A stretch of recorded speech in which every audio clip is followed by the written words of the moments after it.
दोस्तों नमस्कार, मैं हूं जयश्री नागदा और आप देख रहे हैं क्राइम रिपोर्टर। दोस्तों हम सब के आसपास ऐसी कुछ जगह होती है, हमारे गांव में, मोहल्लों में, शहरों में कोई ऐसी बिल्डिंग, कोई ऐसी जगह जरूर होती है जिसे बूथा कहा जाता है और उसके आसपास जाने से भी लोग डरा करते हैं और आसपास वालों को या अपने रिश्तेदारों को, मेहमानों को भी ये समझा देते हैं कि इस बिल्डिंग के आसपास मत चले जाना, यहाँ पर भूत रहते हैं। इसी तरह की कहानी आज सुनाने जा रही हूं एक भूथा हवेली की। दोस्तों आगरा से करीब 30 किलोमीटर दूर एक गांव लगता है जिसका नाम तुर्किया है, जो कि राजस्थान की सीमा से एकदम सटा हुआ है। उस गांव में एक घर है और उस घर के अंदर कोई भी व्यक्ति न दिन में जाना पसंद करता है और ना ही रात में। जो भी जाने की कोशिश करता है उसको कहा जाता है कि घर के आसपास भी, इसके इर्द गिर्द भी नजर मत आ जाना। दरअसल वो घर नहीं बल्कि एक भूतिया घर है। उसके अंदर आत्माएं रहती हैं। इस तरह की बातें आसपास के लोग करते हैं और इस तरह की बातें सुनने के बाद हालांकि गांव में एक तरीके की उत्सुकता रहती है। जब कोई भी रिश्तेदार, कोई छोटे बच्चे या कोई भी वहां पर आता है तो उस घर के बच्चे खुद उसे दिखाने के लिए ले चलते हैं कि चलो मैं तुम्हें एक भूतिया घर दिखा के लेकर आता हूँ। दरअसल यहाँ पर एक बार में एक कत्ल हो जाता है और एक बार में 6 कत्ल हो जाते हैं। मतलब कुल मिलाकर अगर समझे तो यहाँ पर 2 बार में अलग अलग 7 कत्ल हो जाते हैं और गांव वालों का ये मानना है कि इस घर के अंदर 7 आत्माएं रहती हैं। हालांकि गांव के लोग ये भी जानते हैं दोस्तों कि ये कत्ल किसने किए हैं, लेकिन अदालत इस बात को नहीं मानती है क्योंकि अदालत तो आप जानते हैं सबूतों पर विश्वास करती है, दलीलों पर मानती है, या दलीलों के आधार पर नहीं बल्कि सबूतों को ही मानती है। 10 फरवरी 2025 को एक कातिल, जिसे निचली अदालत ने, हाई कोर्ट ने माना कि यह कातिल है, लेकिन सुप्रीम कोर्ट कहता है कि यह कातिल नहीं है क्योंकि इसके खिलाफ पर्याप्त सबूत नहीं है। इसलिए 10 फरवरी 2025 को इसको रिहा कर दिया जाता है। आज कहानी उसी भूतिया घर की है। आखिरकार वो घर भूतिया क्यों बन गया, वहां पर 7 कत्ल क्यों हो जाते हैं, दोस्तों इसी के बारे में बात करते हैं। यह सच्ची घटना है। उत्तर प्रदेश का एक जिला है आगरा और आगरा का एक थाना लगता है अछनेरा और यहाँ के थाना क्षेत्र का एक गांव है तुर्किया। दरअसल 9 मई 2012 की सुबह लगभग कुछ 6:30 बजे के आसपास नजदीकी पुलिस स्टेशन में ये सूचना दी जाती है कि एक घर के अंदर कत्ल हो जाते हैं। दरअसल सूचना इसलिए दी जाती है कि ये घर है और घर के अंदर 3 सदस्य निकल रहे हैं बाहर। 2 सदस्य तो चलो इसी घर के हैं, लेकिन एक सदस्य उनमें ऐसा होता है जो अनजाना सा है और कहीं दूर का रहने वाला है। अब गांव वालों की नजरों में वो लगता है कि अचानक से इतनी सुबह सुबह घर से निकल के जा रहे हैं, क्या वो वाकई सचमुच घर से निकले थे या गांव वालों का ये वहम था। लेकिन किसी ने जाकर उस घर में जब झांक कर देखा, एक कमरे में 3 लाशें पड़ी थी और दूसरे कमरे में भी 3 लाशें पड़ी थी। यानी कि एक ही दिन में, एक ही रात में 6 कत्ल कर दिए जाते हैं और कत्ल होता है जिसकी उम्र 35 साल के आसपास होती है और उसका नाम होता है सत्यवान। उसकी पत्नी, जिसकी उम्र कुछ 30 साल के आसपास रही होगी, नाम पुष्पा था। एक बेटा है जिसका नाम कन्हैया है, उम्र उसकी 5 साल। बेटी होती है आरती जिसकी उम्र 4 साल और एक बेटी और होती है गुड़िया जिसकी उम्र 3 साल होती है। एक बेटी और है छोटी सी, प्रिया, जिसकी उम्र 2 साल है। कातिलों ने जो इसको मारा वो किसी धारदार हथियार से उनकी गर्दन को काट दिया गया। साथ ही उनके सीने पर भी, साथ ही उनके शरीर के अलग अलग हिस्सों पर कुल्हाड़ी या फिर धारदार हथियार जैसी चीज, जैसे कोई वस्तु चलाई गई थी, जिसकी वजह से वो चाहता था कि जब ये उन्हें मारना चाहता था तो उसकी अंतिम इच्छा रही होगी। देख करके ऐसा लगता है कि इनमें से एक भी बचना नहीं चाहिए। जैसे भी आप अंदाजा लगा सकते हैं कि 2 से 5 साल के बालक का आखिर कितना ही उसका दम होता है, कितना वजूद होता है उसको भी किसी भारी धारदार वस्तु से काटा गया था। जब ये खबर सब तरफ फैलती है तो पूरे उत्तर प्रदेश में फैलती है और इसके बाद पुलिस इस मामले की जांच पड़ताल में जुट जाती है। कहानी शुरू होती है, इसी गांव में एक फौजी होता है, नाम होता है शिव सिंह। सेना में ही उसकी पोस्टिंग होती है और उसके बाद वो रिटायर हो जाता है। घर आ जाता है। उसकी एक पत्नी होती है, नाम उसका आशा होता है और उसको 3 बेटे होते हैं। एक बेटे का नाम सत्यवान, दूसरे बेटे का नाम गंभीर और तीसरे बेटे का नाम कान्हा। और एक बेटी होती है, इसका नाम गायत्री। जब फौजी की अचानक से ही मौत हो जाती है तो उसके बाद उसकी 4 बीघा जमीन होती है और 4 बीघा जमीन में से 1 बीघा जमीन बड़े वाले के हिस्से में, 1 बीघा जमीन दूसरे बेटे के, 1 बीघा तीसरे वाले बेटे के हिस्से में और एक हिस्सा, चौथा हिस्सा जो था वो उसकी पत्नी यानी कि आशा के हिस्से में आ जाती है। ये घर बिल्कुल ठीक ठाक चल रहा था। इस घर में कभी किलकारियां गूंजा करती थी, हंसी ठिठोली हुआ करती थी, लेकिन एक दिन अचानक ही 2 जो बड़े भाई होते हैं, एक का नाम सत्यवान और दूसरे का नाम गंभीर, इनको ये सूचना मिलती है कि माँ आशा किसी से प्रेम करती है, उसका किसी से अफेयर चल रहा है। माँ आशा किसी से शादी करना चाहती है और जैसे ही भाइयों को ये बात पता चली तो दोनों भाइयों ने सलाह मशवरा कर लिया कि माँ अगर शादी कर लेगी तो ये जो बची हुई 1 बीघा जमीन जो उसके नाम पर है वो उसी के साथ चली जाएगी, इसलिए माँ का रहना अच्छा नहीं है। उन दोनों ने मिलकर 2007 में अपनी माँ का कत्ल कर दिया। मामला पुलिस तक पहुंचता है। सत्यवान की तो शादी हो चुकी थी, लेकिन छोटा भाई कान्हा, उसकी तो शादी नहीं हुई थी। गंभीर यानी कि बीच वाला भाई और सत्यवान, इन दोनों ने मिलकर अपनी माँ का जब कत्ल करते हैं, पुलिस इन्हें गिरफ्तार करती है, जेल भेज देती है। जब ये जेल में रहते हैं तो कुछ दिन के बाद बड़े वाले भाई को तो जमानत मिल जाती है, लेकिन छोटा भाई जेल में ही रहता है सलाखों के पीछे। इसलिए बड़ा भाई अपने छोटे भाई से मिलने के लिए कभी कभी जेल आता रहता था। उसकी जो ज़रूरतें होती थी, कपड़ा, कुछ सामान, जो भी जेल में अक्सर लोग जिस तरीके से मिलने के लिए आते हैं, तो बड़ा भाई अपने छोटे भाई से मिलने आया करता था और उसकी किसी न किसी रूप में मदद भी किया करता था। कुछ साल यूं ही बीत जाते हैं। जो साल बीत जाते हैं उसके बाद फिर छोटे वाले भाई को भी जेल से जमानत आखिर मिल जाती है, वो भी बाहर आ जाता है। बाहर आता है तो पता चलता है कि जो उसके नाम 1 बीघा जमीन थी, उस 1 बीघा जमीन पर बेईमानी हो गई है।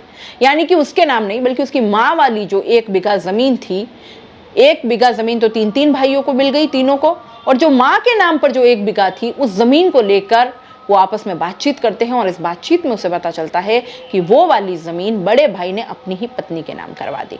और इसी बात को देखते हुए छोटे भाई से उसका विवाद होना शुरू हो जाता है। विवाद हद से ज्यादा बढ़ता चला जाता है। सत्यवान कहता है कि अपने छोटे भाई से वो कहता है कि तुम सलाखों के पीछे जब जेल में थे तो मैं तुम्हारी पैरवी कर रहा था, मैं तुम्हें मदद पहुंचाया करता था, तो समझ लो मैंने उसी जमीन से, उसी के हवाले से तुम्हारी मदद की है, इसलिए वो जमीन तो तुम्हें मिलेगी नहीं। और इसी बात को देखते हुए दोनों भाइयों के बीच में विवाद बढ़ने लगता है। एक भाई ने ये कहा कि मैं तुम्हारे वंश का नाश कर दूंगा, सर्वनाश कर दूंगा। ऐसा गांव वाले दावा करते हैं, ऐसा मीडिया भी दावा करती है। एक दिन कुछ ऐसा ही होता है कि गंभीर यानी गंभीर सिंह अपनी बहन और साथ ही इसका एक दोस्त होता है जो बिहार का रहने वाला होता है, उस दोस्त के साथ घर में आते हैं। घर में आने के बाद रुकते हैं और जो भी खाना पानी बनाया जाता है उस खाने पीने में बताते हैं कि कोई ऐसा कुछ नशीला पदार्थ या कुछ मिलाया गया था, और मिलाने के बाद सत्यवान, उसकी पत्नी पुष्पा, कन्हैया, आरती, गुड़िया, प्रिया, इन सभी को खाने में दे दिया जाता है, लेकिन उस खाने को ये खुद नहीं खाते। और रात का कोई मौका होता है, 8-9 मई 2012 की वो रात एक ऐसी रात थी कि धारदार हथियार से इस घर के 5 सदस्यों की हत्या कर दी जाती है, जिसमें 3 बेटियां होती हैं, छोटी छोटी, एक बेटा होता है, पति पत्नी होते हैं। इनको मार दिया जाता है और उसके बाद वहां पुलिस आती है, मामले की जांच पड़ताल शुरू होती है। और जो महिला है पुष्पा, जो उसके बच्चे और उसका पति मरा है, उसी के भाई महावीर ने जाकर निकटतम थाने में एक एफआईआर दर्ज करा दी। एफआईआर दर्ज कराने के बाद इसमें बताया गया कि मुझे ये सूचना मिली है कि गांव वालों की तरफ से कि घर में से 3 सदस्यों को जाते हुए देखा है, और 3 सदस्यों में एक गायत्री है, उसका भाई जिसका नाम गंभीर है, साथ ही गंभीर का एक दोस्त होता है। उन तीनों के खिलाफ वो एफआईआर दर्ज करवा देता है।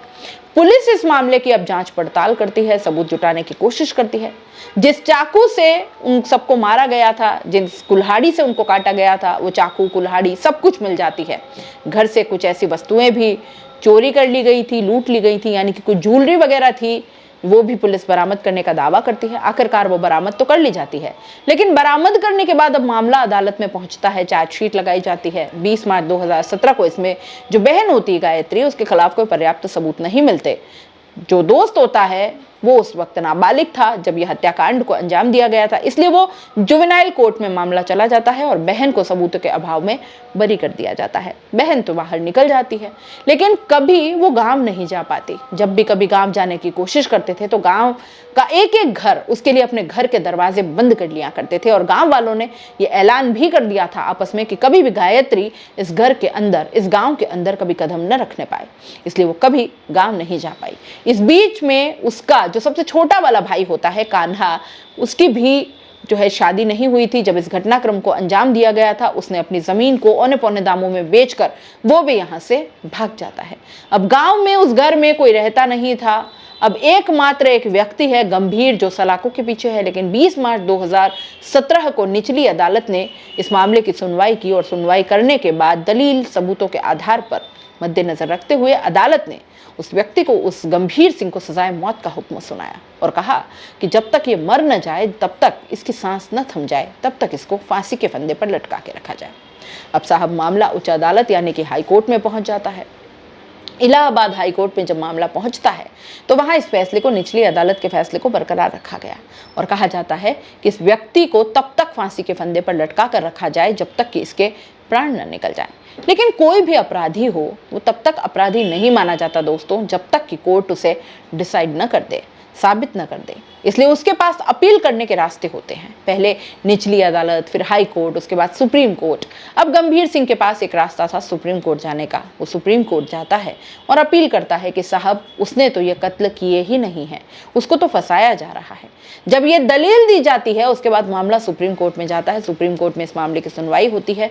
बताया जाता है कि दूसरा सप्ताह है, फरवरी माह और साल था 2025। अदालत की तरफ से फैसला आता है। अदालत जो चलती है वो सबूतों के आधार पर चलती है, दलीलों के आधार पर नहीं। जो इस मामले में पुलिस प्रशासन ने जांच पड़ताल की है उस जांच पड़ताल में बहुत तरह की खामियां रह गई, लापरवाही है और इन खामियों के आधार पर किसी को भी दोष सिद्ध नहीं किया जा सकता था। इसलिए इस व्यक्ति को भी बरी कर दिया जाता है, यानी कि 10 फरवरी 2025 को इस व्यक्ति को बरी कर दिया जाएगा। अब ऐसी स्थिति में यह सवाल उठता है कि इस घर के अंदर जो कत्ल होते हैं, जो 6 हत्याएं एक ही रात में कर दी जाती है, तो ये हत्याएं किसने की हैं? अब इन हत्याओं के बाद में जो ये घर है वो पूरी तरीके से बंद रहता है। हालांकि ये वादा जरूर किया गया था कि इस घर में एक विद्यालय खुल जाएगा, लेकिन ये बताया जाता है कि गांव के लोग उस घर के अंदर, उस दहलीज के अंदर न तो किसी बालक को जाने देते हैं, ना ही पसंद करते हैं और ना ही किसी बड़े को जाने देते हैं। ना ही कोई महिला जाती है, वहां जाने से सब डरते हैं और कहते हैं कि कोई भी इस घर के अंदर न जाए। इसके अंदर 7 लोगों की आत्माएं रहती हैं और इसीलिए अगर कोई जाएगा तो ये जो आत्माएं हैं वो किसी पर भी चिपट जाएंगी, उनको नुकसान पहुंचा सकती है और इस तरह की भ्रांतियां हैं। जब कोई बाहर का कोई व्यक्ति आता है तो उस गांव में अक्सर उस घर को दूर से ही दिखाया जाता है, ये कहते हुए कि इस घर के इर्द गिर्द भी नजर नहीं आना है, आसपास भी मत जाना, तुम्हें नुकसान हो जाएगा।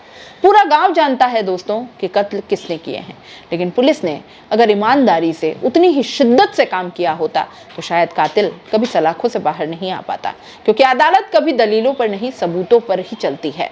पुलिस अगर अपना काम पूरी ईमानदारी, पूरी शिद्दत से करती तो इस तरह की खबरें कभी देखने को मिलती ही नहीं, सुनने को भी नहीं मिलती। पूरे गांव ही नहीं बल्कि तुर्किया के आसपास जितने भी इलाके के गांव हैं, हर जगह इस घटनाक्रम को लेकर काफी चर्चाएं हो रही है कि 7 कत्ल किए हैं उसने। अपनी माँ का, भाई भी, 4 जो छोटे छोटे बच्चे, भतीजे भतीजी हैं, उनका भी कत्ल हो गया और वो बाइज्जत बरी हो जाता है। अब वो आराम से दुनिया जहां में घूमता रहेगा, हालांकि शायद उसको वो सम्मान कभी नहीं मिल पाएगा जिसका एक आम आदमी हकदार होता है। दोस्तों, क्राइम रिपोर्टर में आज क्राइम की कहानी में इतना ही।